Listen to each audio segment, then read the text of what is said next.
Hi Pepys. അപ്പം ഇന്ന് നമ്മുടെ ഓഫീസിൽ നിന്ന് ടീം ഔട്ടിങ് പോയ വ്ലോഗാണ് കേട്ടോ. ഞങ്ങൾ പൂവാറിലുള്ള ഐസലോഡി കൊക്കോ എന്നുള്ള റിസോർട്ടിലോട്ടാണ് പോയത്. നല്ല ആംബിയൻസ് ആയിരുന്നു, അരയണങ്ങളൊക്കെ ഉണ്ടായിരുന്നു. അപ്പം നമ്മൾ കയറി ചെന്നോടെ നമുക്ക് വെൽക്കം ഡ്രിങ്ക് തന്നു. ഒരു സ്പെഷ്യൽ ഏരിയയിൽ കൊണ്ടുവന്നെടുത്തിട്ടായിരുന്നു. അവിടെ കുറച്ച് ആക്ടിവിറ്റീസൊക്കെ പ്ലാൻ ചെയ്തിട്ടുണ്ടായിരുന്നു. അപ്പം ഞങ്ങൾ ആ ഏരിയയിലോട്ട് പോകാൻ കേട്ടോ. ഇതാണ് നമ്മൾ കുറേ ഗെയിംസൊക്കെ കളിച്ചു. നല്ല അടിപൊളി വ്യൂ ആയിരുന്നു കേട്ടോ. സ്വിമ്മിംഗ് പൂളുണ്ട്, കായലുണ്ട്, കടലുണ്ട്. പിന്നെ അതെല്ലാം കഴിഞ്ഞതിന് ശേഷം ഞങ്ങൾ നല്ല വിശപ്പായിരുന്നു, ഫുഡ് അടിക്കാൻ വേണ്ടിയിട്ട് കയറി. നല്ല അടിപൊളി ഫുഡായിരുന്നു കേട്ടോ. എനിക്ക് ഇവിടുത്തെ ചിക്കൻ 65 ആണ് ഏറ്റവും കൂടുതൽ ഇഷ്ടമായത്. ഞങ്ങൾ ആവശ്യത്തിനുള്ളതെല്ലാം എടുത്തു കഴിച്ചു. ആദ്യം സൂപ്പിൽ നിന്നാണ് കേട്ടോ തുടങ്ങിയത്. സൂപ്പും അടിപൊളിയായിരുന്നു. ഞാൻ കണ്ടില്ലേ, ചിക്കൻ 65, ചിക്കൻ ഫ്രൈ, ബറോട്ടയാണ് എടുത്തിട്ടുള്ളത്.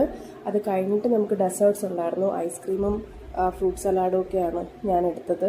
ഇതാണ് പുറത്തുനിന്നുള്ള വ്യൂ.